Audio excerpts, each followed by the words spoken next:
You know, a CB is a good way to communicate. It's inexpensive and just about everyone has one. But if you want to step up your communication game, installing a ham radio in your vehicle is the way to go. And that's what we're going to talk about today.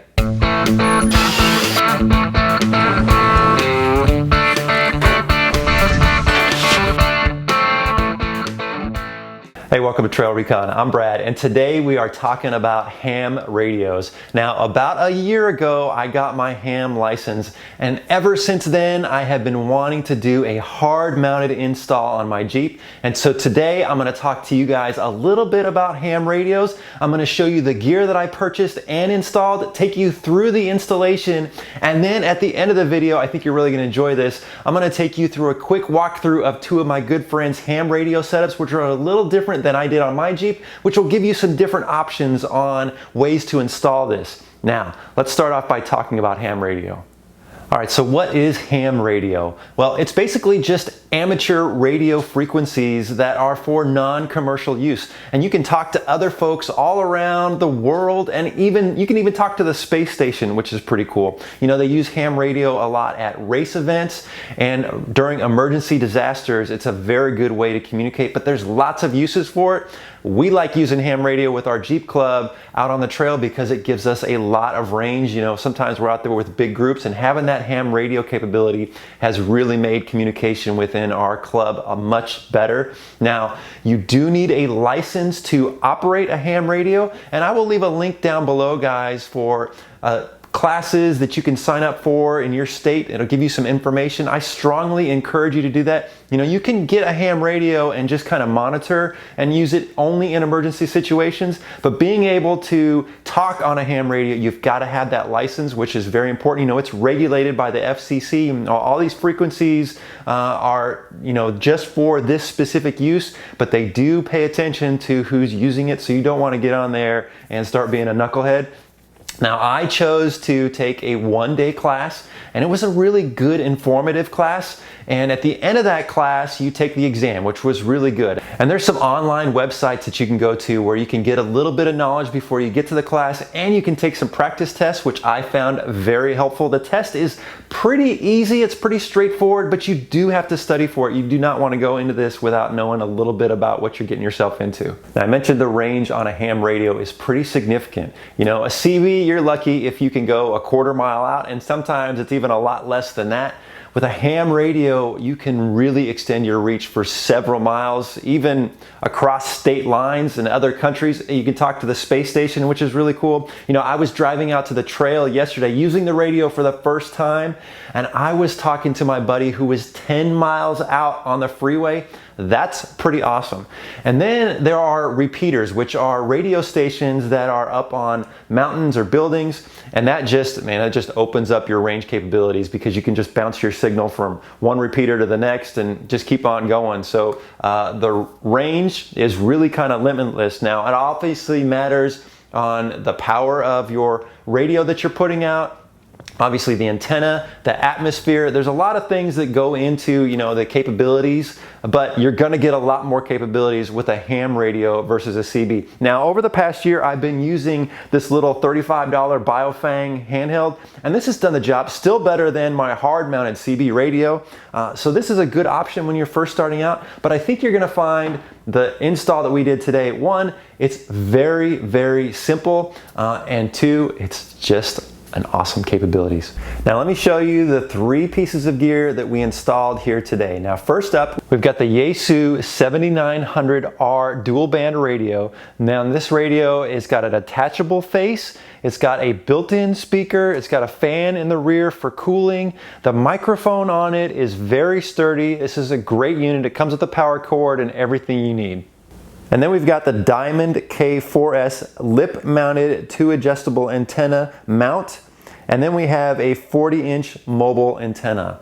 And these are super easy to install. You're gonna see here in a minute, guys. But I wanna let you know that I will leave links in the description for all three of these things down below. So go check those out at the end of the video. Now, let me take you over to Chappie's house and show you how the install went. All right, guys, we are in Chappie's garage, and he's going to help me install this. Brother, thank you so much for helping me out. I know you have done a lot of the San Diego Jeep Club's ham radio installs. What can you tell the viewers about some things to think about when they get ready to do this? Biggest thing is your transceiver replacement. You want to put it in a place where you can get good airflow around the transceiver. Next one is your antenna. You want to have it in a good spot where you can get with no interference with light bars or anything else. You can put it in the back, or this one mounts to the front hood. Okay. And what about power? What do you recommend for powering this up? Power with these type of electronics, you want to home run everything. So we're going to run everything straight to the battery. So your positive and your negative is going to go straight to the battery. Okay. And you were telling me this has got an auto shut off, so we don't have to worry about killing the battery, right? Right. So I can program this with a timeout timer. So and depending on the amount of time, we can shut it off in 1 hour or 4 hours. So if there's no activity, it'll automatically shut itself down. Nice, awesome. Well, at the end of the video, we'll show guys a little bit of the features of this. So you ready to get started? Yep. Let's do it. So our first order of business is to mount the antenna, and the antenna comes with quite a bit of cable. So we chose to mount the antenna on the driver's side. And the cool thing about the antenna mount is that it's got a lot of swivels on there, so it really gives you a lot of flexibility on where you want to mount it and which direction you want things to go. It's a very nice little setup. At the base of the antenna mount, there's just 4 little Allen bolts that you loosen up, and then you slide the mount over the edge of your hood, and then just tighten down those bolts and kind of clamp it down. It's really a good secure fit, and what I like is this is not permanent. We're not drilling any holes, so if we need to adjust this or move this around later, we can.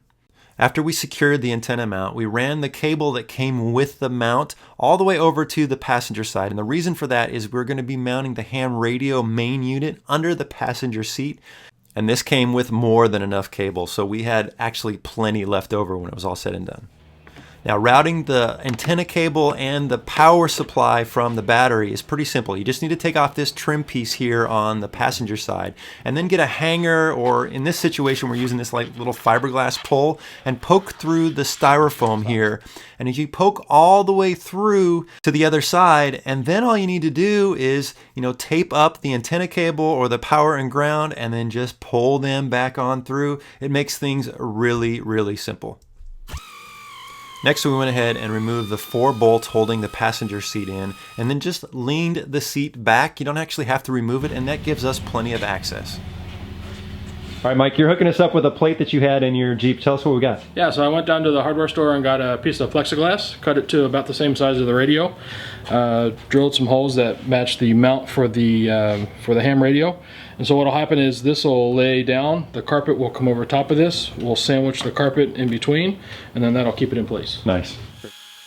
We did decide to drill one more hole into the plexiglass, and that's going to allow us to fit it over a bolt that comes up from the bottom of the Jeep and actually has a little tab that holds the carpet in. It's actually going to make it secure a little bit better. And it's always the simple things that are the most difficult. And so this was probably the hardest part of this entire install, was putting holes into the carpet that will line up with the plexiglass that we can put the bolts through. Just take your time. If you've got a leather punch or something like that, it helps. We just used a couple small screwdrivers here. So after finally getting all those holes poked through the carpet and lined up with the base plate, Chappie went ahead and installed the radio mount and secured it to the plate. Then went ahead and mounted the radio, and now it's time to just run power and get it all set up. Now the transceiver has a speaker on top here, but being under the seat, it's not going to be very loud. And a long time ago, I mounted a speaker for my CB under here. This is a little tiny Uniden speaker, and so what I'm going to do is unplug that from my CB and plug it here into the ham radio, and that's going to give us nice audio. Now the transceiver comes with its own power cable, and if you remove the inline fuses, this makes it much easier to route the power cable and the ground cable through that little hole in the firewall. Then once you've got the wires ran through, then just reconnect your inline fuses, and then go ahead and crimp on the end pieces that it will connect to the battery. And then we went ahead and made the connection to the transceiver for the power and the ground. And we also went ahead and hooked up the antenna to the transceiver. Now we did not make the connection to the battery just yet. We want to go ahead and mount the head unit first. Now deciding where to mount your head unit is a tough decision because there's so many options available. I decided to go ahead and mount mine at the base of the dash. So we used a couple self-tapping screws to secure the base plate to the bottom of the dash here. Once the base plate's secured, we ran a cable that goes from the back of the head unit all the way back down to the transceiver.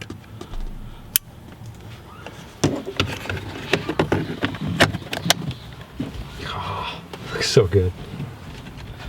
With all the connections now finally made, it's time to power this up. So we made the connections to the battery, plugged in the microphone, and now the moment of truth. And she powered up the first time. It's so nice when things like that work out. Now, the next thing we needed to do was attach the antenna to the base plate of the antenna. There's just a couple little Allen bolts that you just need to tighten down to secure it, and then that just screws on to our antenna mounting bracket. And one thing I want to mention about the antenna is if you pop it up, it can lay flat, which is really nice if you're going through the car wash or the garage, or you're in an area which has got some trees in it. This is really a nice feature. I love this. Now with the antenna mounted and we've got power to the unit, we just took a little time to kind of tuck the wires all up underneath the plastic trim and then just secured everything up.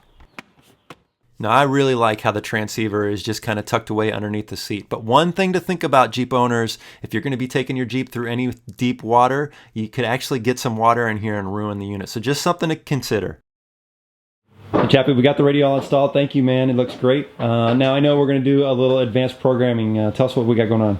Right, so I'm going to connect to the radio. I'm going to have to read the radio first and get its serial number and all that stuff. But I already have a radio plug for it, so I'm just going to import my channels into it, which are some national simplex frequencies for 2 meter and 70 centimeter, some local repeaters, and some race channels here for Southern California. So I'll import all that stuff. I'll have to build the channel banks and all that stuff for them, so it's going to take a little bit of time, but for the most part, it's going to be pretty straightforward. Okay, and then we're just connecting from the computer to...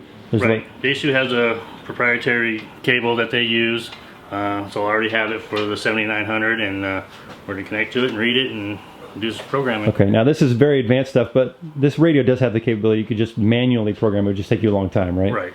Okay, cool. All right, Chappie, giving her first test. You got the meter hooked up. What are we looking at?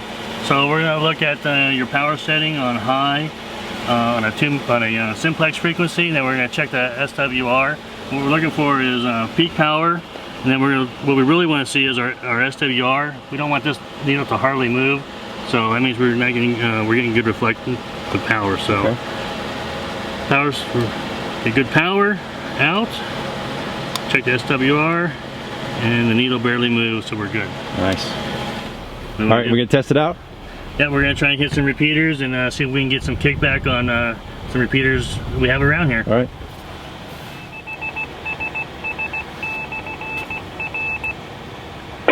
Lion's Peak, yeah. That one's probably about 30 miles away. Nice, that's awesome. Yeah. All right, brother, take us through some radio basics here. Okay, the big orange button is the power button. You just hold it down for a second. It'll power up, give you your battery voltage. We'll go through some basic settings here. I have these set up in memory banks, so we want to take it out of memory bank if we want to enter in a channel. So we'll take it out of there, manually type in a channel. So if we do 145, 555, just something okay to go in there. Like I said, I have a bunch of banks already set up in this. Right. So we'll just go back into the banks. This is your volume here, and this is your squelch. Okay. On the handheld here, I don't have too many options plugged into it, but I do use P4, which allows you to go through your power settings of your radio. Okay. So obviously, if you're a hand user, you want to start at your lowest setting and work your way back up until you can get out. Okay. And now, when we're at high, we're running close to 50, right? Close to 50 watts. This is a 50-watt radio. All right, and here is the finished product. And I gotta say, after a couple days of use, guys, I've been really happy with where I chose to mount this. You know, it's just so accessible, but yet out of the way, I can still access my little tray down here for my sunglasses and my Altoids. Very happy with that. Plus, I went over to a website called Jeep Unique, and they sell these little mounts, which is perfect, because I got this mount that will hold the microphone, and it will also hold my handheld. And it's nice to still have the handheld, because if I step out of the Jeep, I can still have comms, or if I need to switch over to a different frequency, I can still use that. So very happy with how this all turned out. Let me take you over and show you a couple buddies' different setups. Hey guys, I've got my buddy Mike here, and he's here helping us and do a little bit of the install, but he's also got a ham radio set up, and I thought it'd be interesting to let you see what his looks like. So Mike, can you talk us through it real quick? Sure. So I opted to mount my antenna on the back here off of my high lift jack mount that I made. And then inside here, I put my radio up nice and high so I wouldn't have to worry about any kind of water intrusion inside with the radio being down on the carpet. I ran all the wiring up along the top of the roll bar to the faceplate, which mounts right above my radio, and then my microphone right next to the passenger grab handle. And then I have an external speaker right up here by my head, so I can keep the radio down nice and low and still be able to hear what's going on the trail. Nice, very cool. Little different setup than we got, but definitely functional for you, right? Oh, it works great. Nice. All right, Jason, just so folks have another perspective, let's talk about how yours is all set up. Right, so I have my dual band antenna. It's mounted on the tailgate here. I got to keep it kind of short because I got to be able to fit in my garage. So that's why my setup is kind of like this. Okay, and you did a little custom welding mount there, huh? Right, mine is actually welded to the tailgate. Nice. All right, and what do you got going on inside? Inside I have the same Yaesu 7900 radio. It's mounted underneath the passenger seat. Okay. Same as Brad's. I have my control head mounted up here on the top. My mic is on a retractable lanyard, so I can talk and just have it retract back. Nice.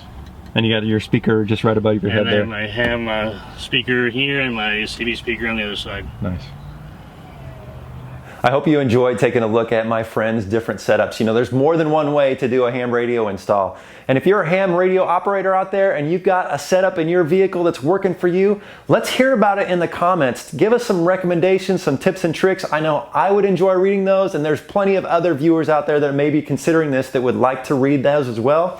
I will leave links in the description for everything you saw here, all the gear that we installed, and I'll also leave a website link for checking out where you can go sign up for some ham license classes. I think that's very important to do. I hope you've enjoyed this video. If you're visiting the channel for the first time, hit that subscribe button. Love to have you as a member of the TrailRecon team. Thanks for watching.